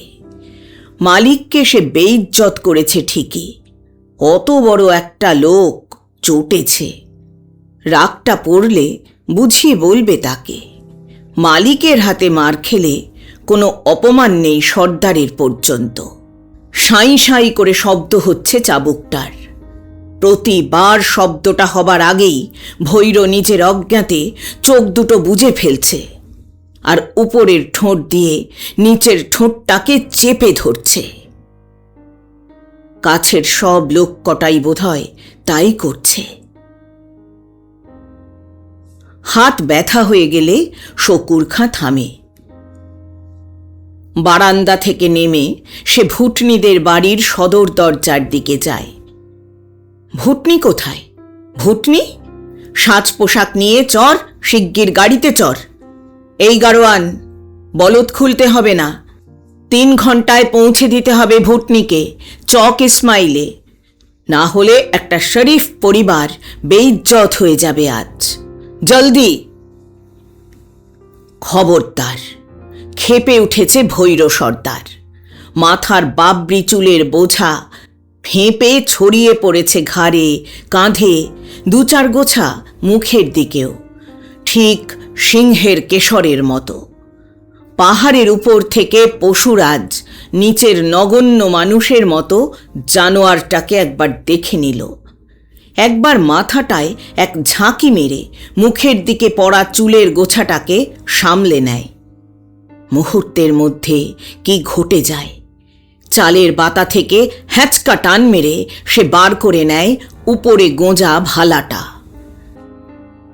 তার মালিকের ইজ্জত আর তার সমাজের ইজ্জত, দুটোর মধ্যে একটাকে সে বেছে নিয়েছে। মন স্থির করতে সময় লাগেনি তার মোটেই। বরকন্দাজ দুজন হাঁ হাঁ করে দৌড়ে আসবার আগেই ভালাটার মনসা পাতার মতো ফালাটুকুর সঙ্গে এক টুকরো রোদের ঝলক ছুটে যায়। এতগুলো লোকের চোখের বিজলি তার সঙ্গে পাল্লা দিতে গিয়ে থমকে দাঁড়ায়। একটা ঘুরপাক খেয়ে ছিটকে পড়ে যায় শকুর খাঁ।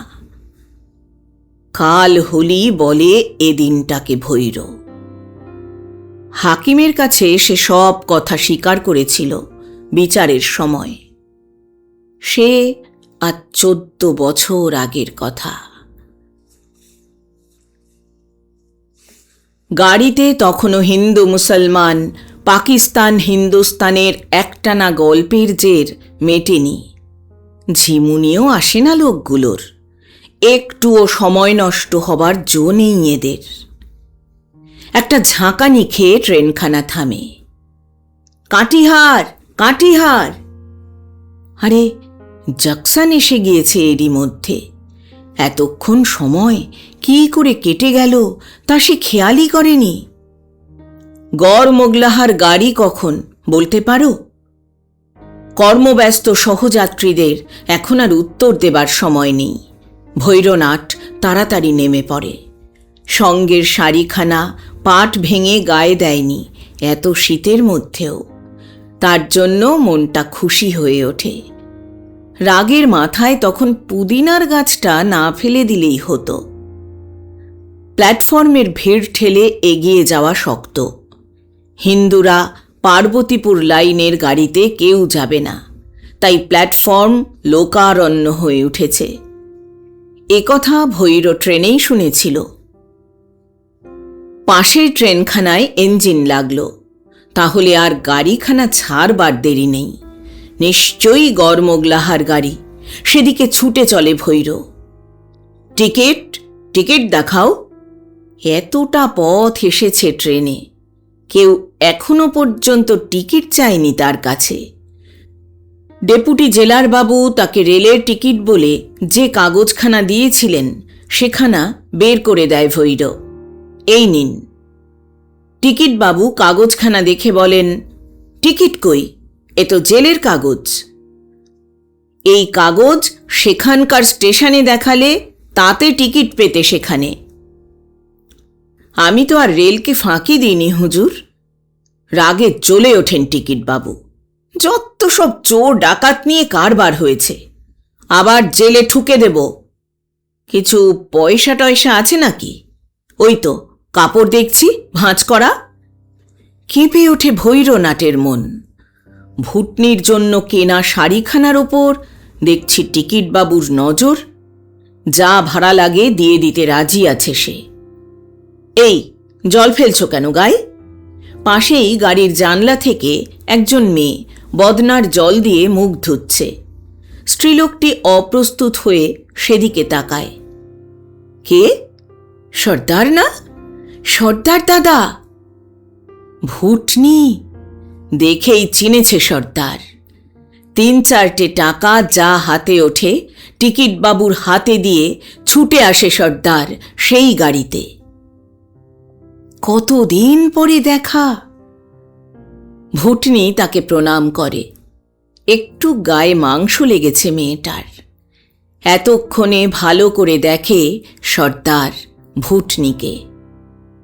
পোশাক আশাক এমন কেন?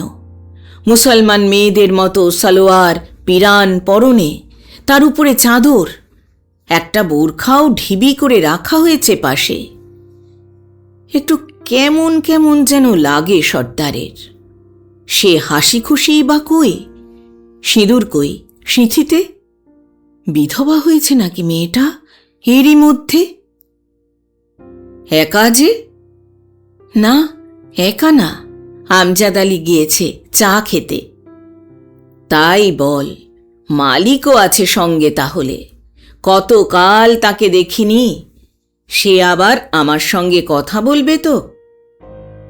সেই কাল ফাগুনের কথা মনে পড়ে ভৈরর। হ্যাঁ, কত কথা বলেন তোমার। কোথায় গিয়েছিলি তার সঙ্গে? আজকাল একা একাই মালিকের সঙ্গে হিল্লি দিল্লি করে বেড়াচ্ছিস বেশ। ভালো মালিক পেয়েছিস? নতুন মালিক জমিদারের কাজকর্ম চালাচ্ছে কেমন? আমাদের গাঁয়ের ওপর সুনজর আছে তো বাপ ঠাকুরদার মতো? গাঁয়ের খবর কি? শিরিনাট বেঁচে আছে? সে আর আমি এক বয়সী। গুজরি নাট্টিন? ফুদিয়া নাট্টিনের কি ছেলে মেয়ে? ভুটনির ছেলে মেয়ে বিয়ের কথা জিজ্ঞাসা করতে ইচ্ছা করে ভৈরর, কিন্তু কি জানি মেয়েটার স্বামী যদি মারা গিয়ে থাকে ওসব কথা আর পথের মধ্যে জিজ্ঞাসা করে মন খারাপ করবে না। সে নিজেকে সামলে নেয়। সর্দারের অজস্র প্রশ্নের কোনটার উত্তর দেবে ভুটনি? সর্দার দাদু তার সেই জেল যাওয়ার আগের পুরনো দুনিয়াতেই আছে। প্রশ্নগুলোর সত্যি জবাব দিয়ে বুড়োর মনে দুঃখ দিতে মন সরে না ভুটনির। কি জবাব দেবে তাও সে ভেবে পায় না। ক্ষমতার মধ্যে থাকলে সে এখনো ফিরে যেতে চায় তার গ্রামে, এই বুড়ো সর্দারের সঙ্গে। বড় অসহায় মনে হতো তার। ভাঙন ধরা গায়ে সমাজ চুরচুর হয়ে গিয়েছে। সর্দারের বাড়ির ইঁদারাটাকে বেড় দিয়ে উঠেছে প্রকাণ্ড বটগাছ। আসবার সময় ভুটনি সেই গাছটায় ঝুলিয়ে এসেছে তার ঘুঙুরগুলো। গুজরিদের পরিবার চলে গিয়েছিল খাবদায় 5-7 বছর আগে। সেখানে মুসলমান নাটদের গায়েই সংসার পেতেছিল নতুন করে। আজ কোথায় কে জানে। শিরিনাটের নাতনিটার কি সুন্দর গলা হয়েছিল। সেটা ধরমগঞ্জ মেলায় যে থিয়েটার কোম্পানি এসেছিল তার ম্যানেজারটার সঙ্গে চলে গিয়েছে। খোসনাট্টিনের ছেলেটা মাথায় পাগড়ি বেঁধে শহরে চানাচুর বেচে।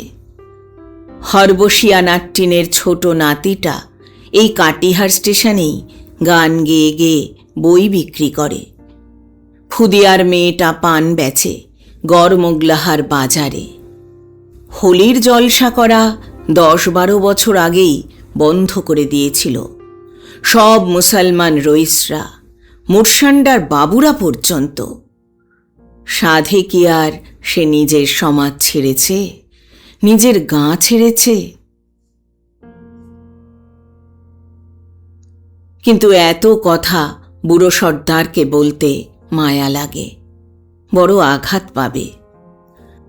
সর্দারের বুকে পিঠে মানুষ সে ছোটবেলায়, তারই জন্যে সে এত বছর জেল খেটেছে।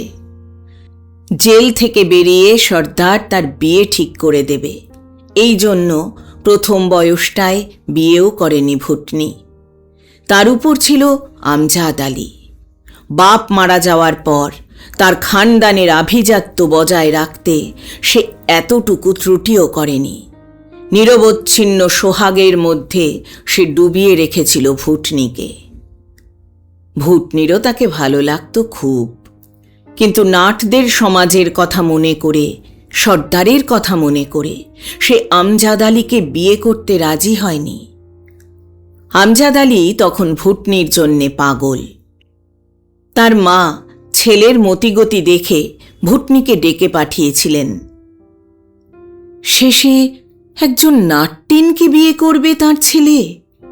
কেঁদেছিলেন ভুটনির কাছে, তাকে অনেক টাকা দিতে চেয়েছিলেন। ভুটনি তাকে আশ্বাস দিয়েছিল, আপনি নিশ্চিন্তি থাকুন মালকাইন, মুসলমান বলে নয়, খাবদার মুসলমান নাটকে আমি দরকার পড়লে বিয়ে করতে পারি, তাতে আমার সর্দার খুশি না হলেও চটবে না।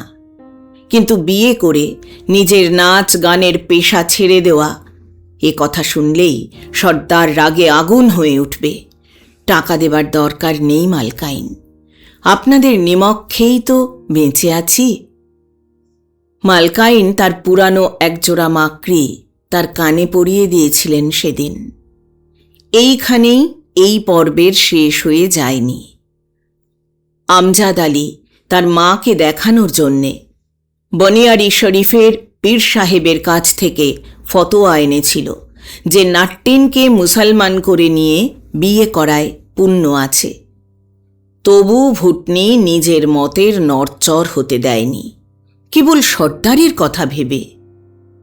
তাদের পরিবারে তখন এক ভুটনি বেঁচে, আর তার পরিবারই নাট সমাজের মধ্যে আভিজাত্যের মর্যাদায় সব চাইতে বড়। সর্দার গিয়েছে জেলে তাদের সমাজের ইজ্জত বাঁচাবার চেষ্টা করার অপরাধে। কাজেই কবে কি করে ভুটনির মাথাতেই এসে পড়েছিল সর্দারের দায়িত্বটুকু, তা সে বুঝতেই পারেনি। ভেবেছিল সর্দার ফিরে আসুক, তারপর তার আমানতি বোঝা ফেরত দিয়ে নিঃশ্বাস ফেলে সে বাঁচবে। গাঁয়ের আর জাতের দেখাশোনা করা কি মেয়ে মানুষের কাজ? সামলাতে পারবে কেন সে? তবু সে চেষ্টার ত্রুটি করেনি। বছর কয়েক পর বেবুতপুরে গুজব রটল যে সর্দার জেলে মারা গিয়েছে। বয়সও তো হয়েছিল। আহা, নিজের গায়ে মরতে পেল না, নিজের জাত বেরাদারের হাতের আগুন পেল না। এই খবরে একেবারে মুষড়ে পড়ে ভুটনি। এরই জন্যে কি সে একটি একটি করে দিন গুনছিল এতদিন ধরে? এরই মধ্যে মহাত্মাজিদের রাজত্ব হয়েছে দেশে।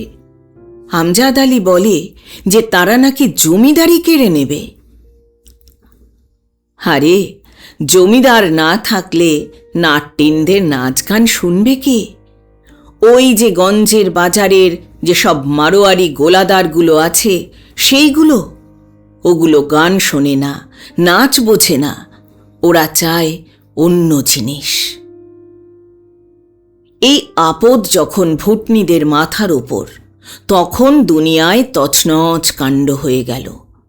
সেসব ভুটনি বুঝতেই পারে না, বলতেও পারে না, ভাবতেও পারে না। আমজাদ আলীরা, চক ইসমাইলের বাবু সাহেবরা, চক সিকান্দারের জমিদাররা, বীরসৌনির নবাব পরিবার, সব ভালো মুসলমানরা পালিয়ে গেল পূবের গাড়িতে চড়ে। তারপর আর নাট্টিনদের নাচ গানের সমজদার থাকলো কজন? মেলায় যেগুলো লাঙলের ফাল আর উখলি সামাট কিনতে আসে সেইগুলো?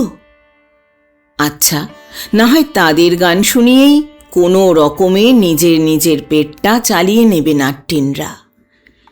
এতদিনে ভুটনির নিজের গায়েও আঁচ লাগতে আরম্ভ হয়েছে। আমজাদ আলীরা চলে যাওয়ার পর তার মাসোহারা গিয়েছে বন্ধ হয়ে। আর 10 জন নাট্টিনদের মতো তাকেও রোজগার করে খেতে হবে মেলায় মেলায়। তবু সে মাথা খাড়া করে রেখেছিল এই আঁধি তুফানের মধ্যেও। একটুতে ভেঙে পড়বার মেয়ে তো সে নয়। সর্দারের মতো অমন একটা লোক নিজেকে শেষ করে দিয়েছে তাদের সমাজটাকে জিইয়ে রাখবার জন্যে। নিজের প্রাণ দিয়েও সে আগলে থাকবে সেই ন্যাড়া দেউলটিকে। আবহমান কাল থেকে নাট্টিনদের রোজগারের অর্ধেক এসেছে নাগরার মেলা থেকে।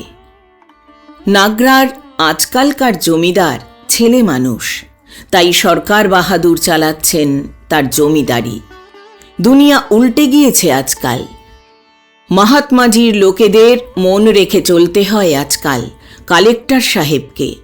তাই কালেক্টর সাহেবের হুকুম হয়ে গিয়েছে যে নাগরা মেলায় নাট্টিনদের ঘর ভাড়া দেওয়া হবে না।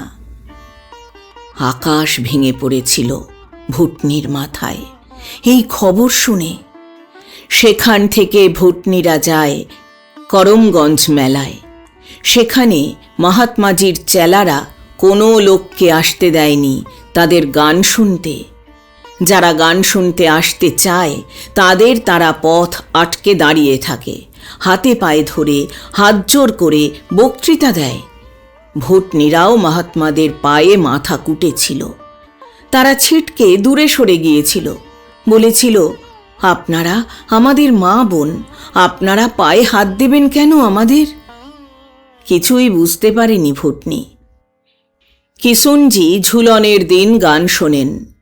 গান বাজনা না হলে রামলীলা হয় না। যেবারে বেবুতপুর গাঁ শুদ্ধ সবাই গিয়েছিল মহাত্মাজিকে দর্শন করতে সদরে, সেবার সে নিজে কানে শুনে এসেছে গান মহাত্মাজির দরবারে। কিছু বুঝতে পারে না ভুটনিরা।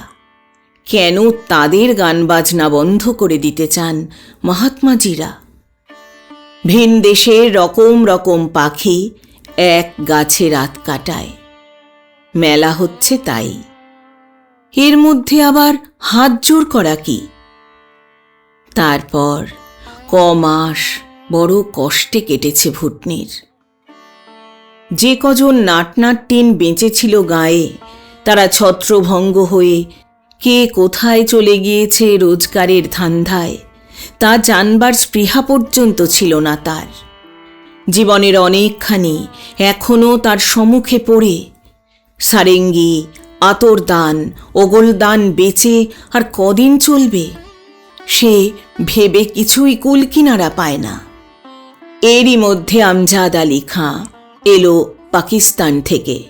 সে রংপুরে বাড়ি কিনেছে। এখানকার বিষয় সম্পত্তি তাদের কারকুন বনোয়ারি লালের হাতে ছেড়েই তারা পালিয়েছিল। এখন এসেছিল জমি জিরেত বিক্রি করতে, যা দাম পাওয়া যায়। বয়স হয়ে আসছে ভুটনির। এতদিন তবু একটা ঘুণ ধরা সমাজের অবলম্বন ছিল তার, এখন তাও গিয়েছে। সারেঙ্গি যদি বেচতে হলো, তবে আর কেন? আর কোনো উপায় হাতড়ে পায়নি ভুটনি আমজাদ আলীকে বিয়ে করা ছাড়া। তাই ভুটনি শাড়ি ছেড়ে সালোয়ার পরেছে। আমজাদ আলী খাঁয়ের খানদানি পরিবারের মেয়েদের শাড়ি পরা বারণ। সর্দারের কোন প্রশ্নের জবাব দেবে ভুটনি? তার চোখ জলে ভরে আসে, কোনো কথা জোগায় না মুখে। জেল থেকে ফিরতে একটু দেরি করে ফেলেছে সর্দার। কি করে ভুটনি বোঝাবে সর্দারকে যে সে দোষ করেনি? সর্দারকে দেখা মাত্র ঝোঁকের মাথায় ডেকে ফেলেছে সে। না ডাকলেই ছিল ভালো। সর্দার গাঁয়ে ফিরে গিয়ে নিজের চোখেই সব দেখত, সব বুঝত। সেই ছিল ভালো। গাড়ির ইঞ্জিন লেগেছে, আর কিছুক্ষণ কাটিয়ে দিতে পারলেই গাড়িখানা ছেড়ে যাবে।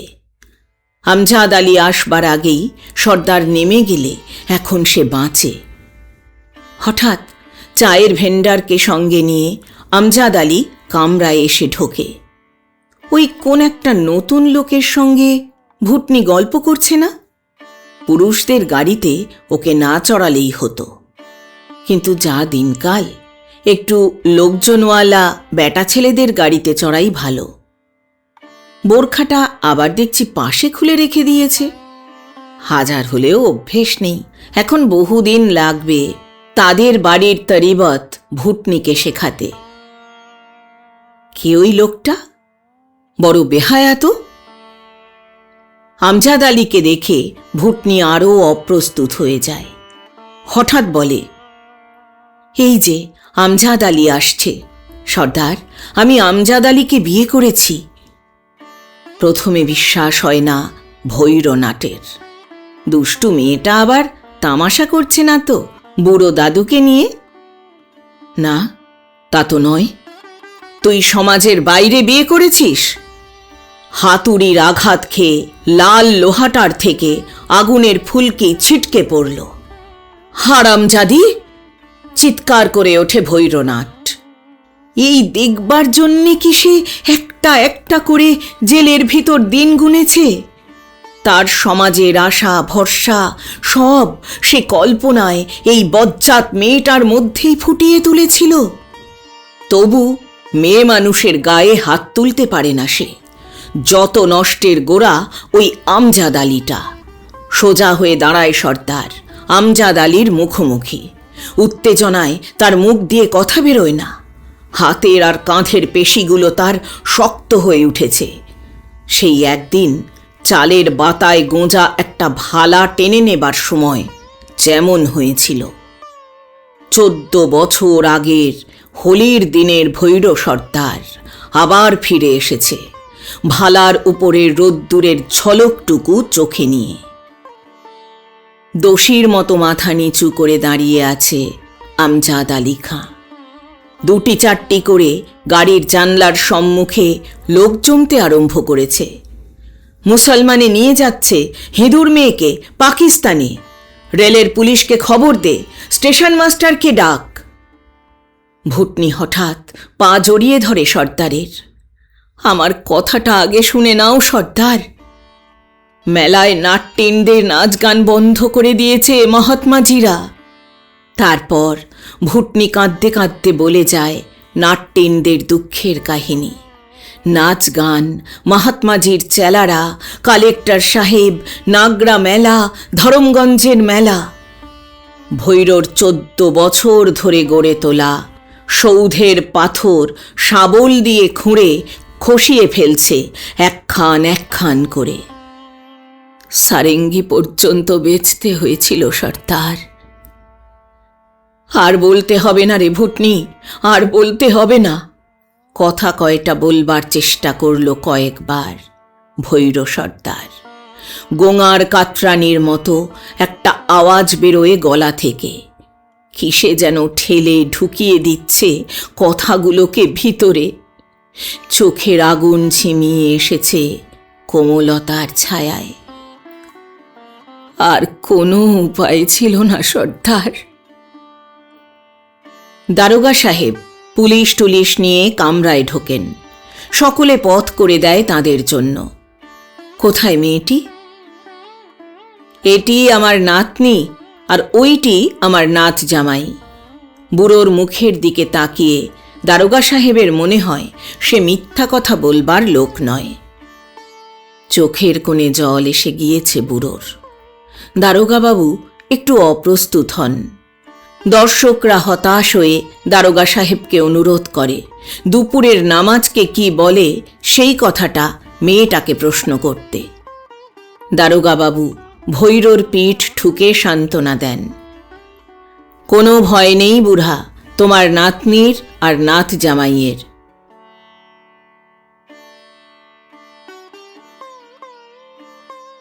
তিনি চলে যাবার পর গাড়ি ছাড়বার ঘণ্টা দেয়। তুমি এবার নেমে পড়ো সর্দার দাদু, গাড়ি ছাড়বে এবার। কোথায় যাবে এই গাড়ি? গড়মুগলাহার গাড়ি না এটা?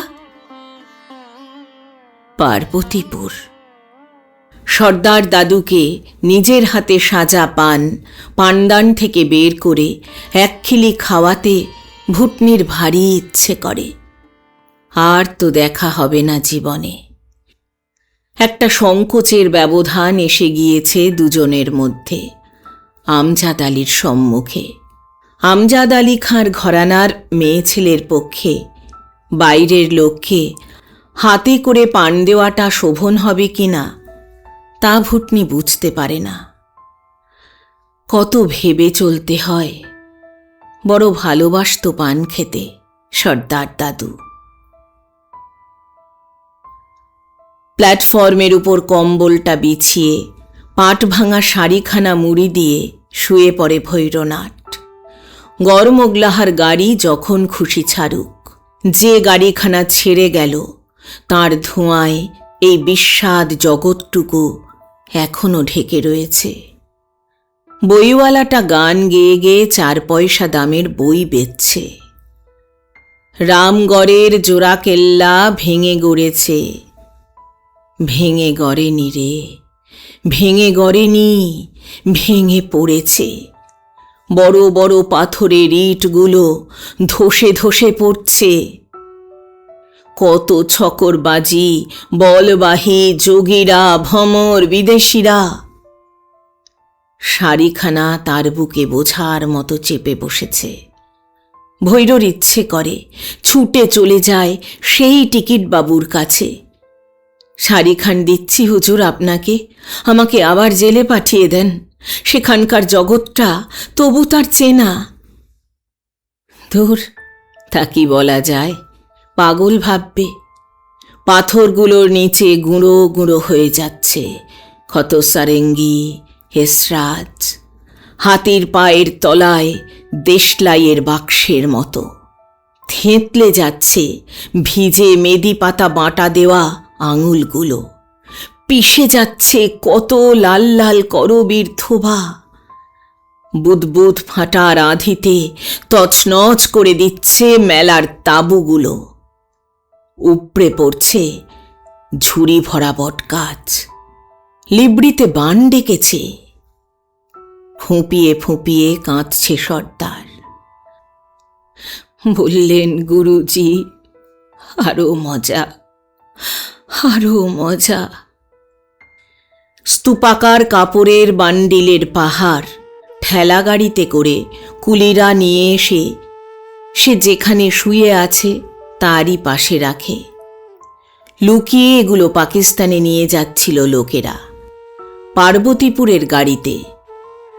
একজন 1 ভুরভুরি না 2 ভুরভুরি দামের হাকিম এখনই এগুলোকে দেখতে আসবেন, তারই তৈয়ারি চলছে। সামান্য একটু সরিয়ে রাখলে বুড়ো ভৈর এই শীতের সকালের রোদ্দুরটুকু পেত।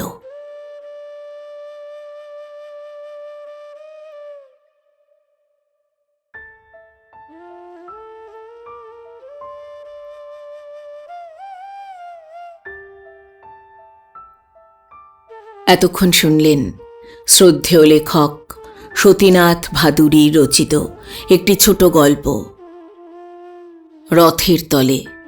গল্প পাঠ করলাম আমি অর্পিতা। শব্দ নির্মাণ করেছেন সাহিত্য সমাহার চ্যানেলের আকাশ। প্রচ্ছদ এঁকেছেন মোনালিসা। উপস্থাপনায় এক ব্যাগ গপ্প ইউটিউব চ্যানেল। বন্ধুরা, আবার আসবো আগামী সপ্তাহে আবার কোনো ভালো লাগা গল্প নিয়ে। আজ তাহলে বিদায় নিচ্ছি। সবাই ভালো থাকবেন, সুস্থ থাকবেন।